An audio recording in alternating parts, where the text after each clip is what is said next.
Okay, Jared, thanks for chatting to us tonight. We've been really keen actually to speak to someone from Triple H, as we've termed it, Hammersmith Hill Hoist Club. Yeah, and I mean, you've done some great stuff in the Challenge Cup. We've really kind of kept an eye on that. So thanks for chatting to us. I think it'd just be really good. I think it'd be really good just to start and talk to us about like your Challenge Cup campaign, and when they made the draw and all that kind of stuff, right back in game one, like what was your kind of intentions for the competition and all that? Yeah, I think after we won the SCL grand final last year, we knew we were going to maintain the bulk of our squad.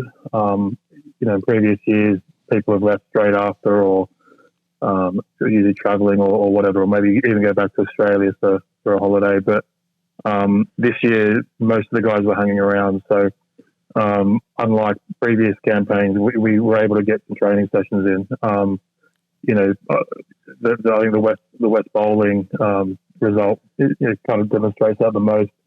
We went up there in 2019 and got a bit of a touch up. I think we might have had 1 or 2 training sessions before Christmas, and then up there early January. And this time we've had a way better preparation. We recruited a couple of players that have only strengthened our squad, and I think that's the biggest thing, just the preparation we've been able to have. And then, really, there's no real weakness in our team at the moment, from 1 to 17, or even 1 to 22 or 23. So it's a nice position to be in, especially once this campaign is done, going into the 2024 SCL campaign as well. Jared, when you entered the Challenge Cup, was there ever any sort of expectation, or was it just a complete free hit? I think our initial goal was just to get out of round 1, because we hadn't done that. I think the first year we qualified for the Challenge Cup, I believe, was 2018. And we ended up drawing London Chargers, who we'd beaten in the 2017 grand final. We came up against them once again, underdone, and we lost 18-0. So, we've always kind of had a pretty tough draw in previous years. This year, we drew Medway, who are a great up-and-coming team, but obviously they're a division below us. And the guys did the job against them, and I think it just, gave us back a bit of momentum going into West Bowling, which we knew was going to be a tough fixture. And the guys came out and played exceptionally well there, and got the job done. And then we drew West Warriors in round 3, which it would have been good to kind of, I guess, have both teams try and go through to round 4. But I think watching the draw on BBC, the more balls that came out of the pot, the more I felt like we were going to draw each other, and that's what happened. And ultimately it guaranteed one of us passage to round 4 anyway. Yeah, and then obviously you got through that round, and then the game that you played this weekend. I mean, just talk to me a little bit about the preparation, and what was the atmosphere like, kind of in training and all that, and then on your way to the game. Yeah, I mean, the guys have been training kind of Sundays and Wednesdays. We're having to travel a bit for the training on Wednesdays, just because our regular training ground doesn't have light. Yeah. So the guys are having to travel around a fair bit, but they're making the effort and getting good numbers down to training, and that's really important. And the guys are just well and truly up for it. The full 2 weeks, and you could see that when we were warming up last Saturday as well. There was a really positive vibe amongst the group. And what do you think it's done for London Rugby League as a whole, that fixture? The fixture against West. Look, there was a great turnout down there. I think one of the things with our rivalry with West, we're rivals on the field, but there's a lot of kind of overlapping social circles and all that kind of stuff. So we were fully expecting a big crowd down there, which we got.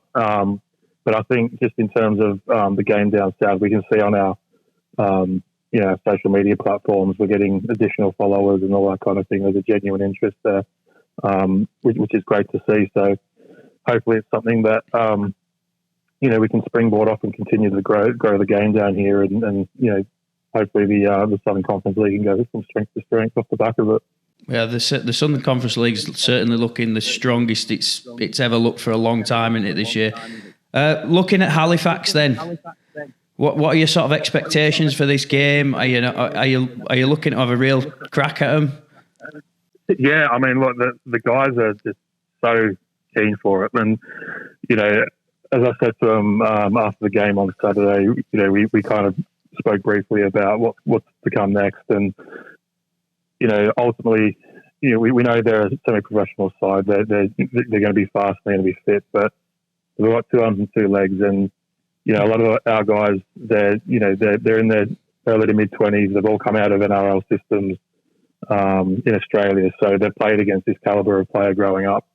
There's a lot of guys in our team who are good mates with guys playing in the Super League and the NRL, and sort of being around that quality of player. Yeah, they're not going to be overawed by the occasion, and really, I think it's a great opportunity for some of the younger blokes. It could potentially be a stepping stone to bigger things.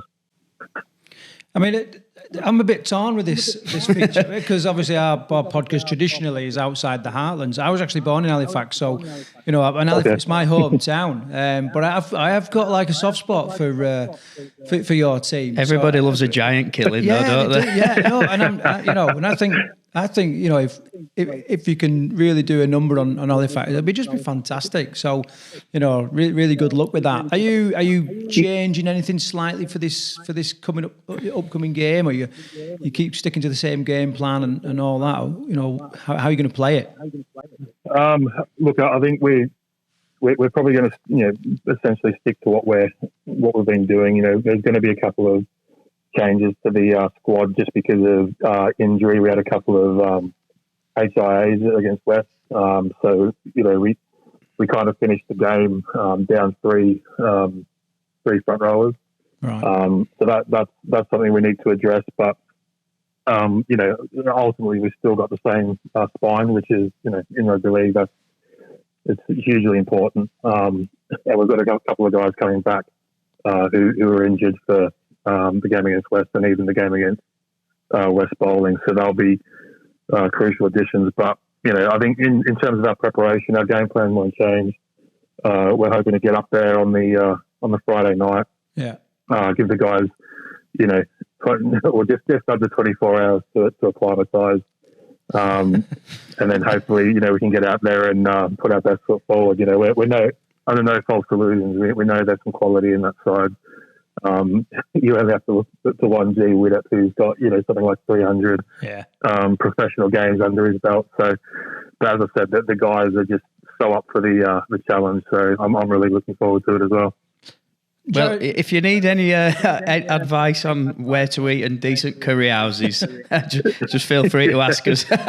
No, of course, yeah. Look, I think we're planning on staying in Halifax on the Saturday night as well. So, any recommendations for pubs or a good night out will be well received. We'll send them through. Jared, you mentioned obviously a big name player for Halifax, but who are some of the key players that you want to kind of pick out and mention online, and do you think that they deserve a bit of a mention? Yeah, I mean, look, I'm so proud of all the guys the way they've been playing, but I kind of touched on our spine. Our captain Tom Condon, our halves Luke Morrissey and Jack Ryan, and then our fullback Joel Strasser, who I thought he was probably one of our best on ground on Saturday against West. It was almost like he had spiders on him. He was almost going through every time he got the ball in broken play. So yeah, really looking forward to seeing what those guys can do. We've got some other strike players, Charlie Beattie.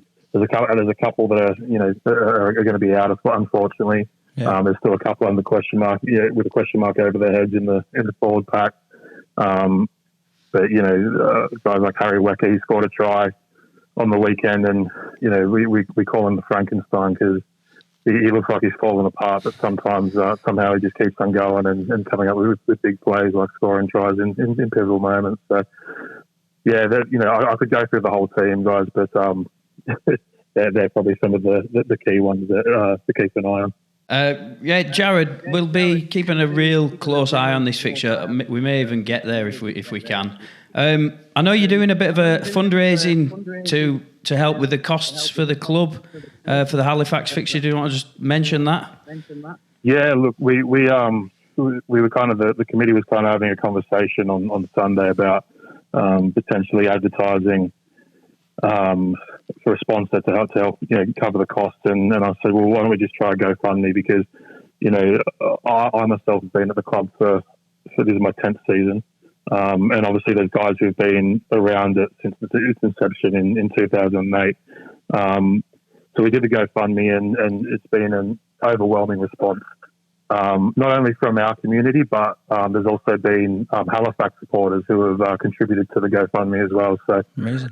Which I think is just phenomenal. It just shows that it's their love for rugby league. So they want us to get up there and be well prepared and just put our best foot forward, and hopefully we can give some of the Halifax fans a bit of value for their money as well. But the GoFundMe's still running. It's only been up. I think maybe 48 hours, and it's going strong. So we're a quite a modest club. We were founded by travelling Aussies in 2008. One of the things I guess that we struggle with is sponsorship money, because a lot of our players are kind of here on 2-year working visas. They come and they go. So it's not like other rugby clubs where you've got a lot of business owners involved and things like that who kind of contribute to the finances of the club. So we run on a tight budget, so we get it done, and hopefully there's a few more people out there who'd like to jump on board and give us a hand getting up there. Well, we'll definitely stick the link at the bottom of this, wherever we put it out. And good work. I mean, some people say that getting a penny out of someone from Halifax is harder than winning the Challenge Cup anyway. So you've already won something. That's how Copper Wire was invented. 2 lads from Halifax fighting over a penny. So good work on that. Yeah, very good. No, good to know. Jared, thank you for coming on and speaking to us. Obviously, we're going to be rooting for you all the way. Even Craig will be, even a Halifax lad. We're going to be absolutely rooting for you. And best of luck in the competition, mate. Yeah, thanks, guys. My pleasure, and thanks for having me. And obviously, if you do get up there on Saturday, make sure you come and grab us for a beer after. Yeah, we'll do. Well done, Jared. Good luck. Cheers, mate. Cheers, lads.